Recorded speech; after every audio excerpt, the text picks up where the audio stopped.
বাংলা সিনেমার ইতিহাসে এরকমের ভিজুয়াল কেউ দেখাতে পারেনি।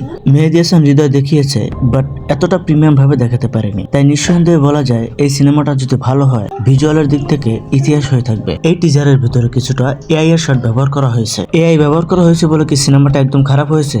একদমই না। সিনেমাটার টিজার সম্পূর্ণ পরিমাণে প্রিমিয়াম লেভেলের হয়েছে। এই টিজারে এআই ব্যবহার করা হয়েছে, সেটা অনেক সাকিবিয়ানরাই মানতে চায় না, কিন্তু কষ্ট হলো এটা সত্য, মানতে হবে। এই টিজারে এআই এর শট ব্যবহার করা হয়েছে। এই যে স্টেডিয়ামের শটটা, এটা সম্পূর্ণ এআই দিয়ে তৈরি করা হয়েছে। এই যে গাড়ির ড্রোন শটটা দেখতে পাচ্ছেন, এই গাড়ির সিনটা সম্পূর্ণ এআই দ্বারা তৈরি করা হয়েছে। যদি একটু ভালো করে লক্ষ্য করে থাকেন তাহলে দেখতে পারবেন যে পিছনের একটা লোক থেতলে দুই ভাগ হয়ে যাচ্ছে। এটা এআই এর কারণে কিন্তু হচ্ছে। দেখুন, এআই দিয়ে কিন্তু হলিউড বলিউডের সিনেমা তৈরি করা হয়, এটা স্বাভাবিক। এআই যদি আমরা প্রপার ভাবে ইউজ করতে পারি তাহলে প্রিমিয়াম লেভেলের সিনেমা তৈরি করা সম্ভব। দেখুন, এই সিনেমায় এআই ব্যবহার করা হয়েছে নাকি ভিএফএক্স ইউজ করা হয়েছে সেটা একান্তই তাদের ব্যক্তিগত ব্যাপার। আমাদের দেখা উচিত এই টিজারটা কেমন হয়েছে, ভালো না খারাপ। এই সিনেমার ডিরেক্টর যদি আমাদেরকে ভালো করে পর্দায় দেখাতে পারে এআই ব্যবহার করে, তাহলে আমাদের সমস্যা কোথায়? কোনো সমস্যা নেই। এখন এই এআই বিষয়টা নিয়ে সিনেব্রোস চ্যানেলের রাজ ভাই কথা বলেছে সর্বপ্রথমে।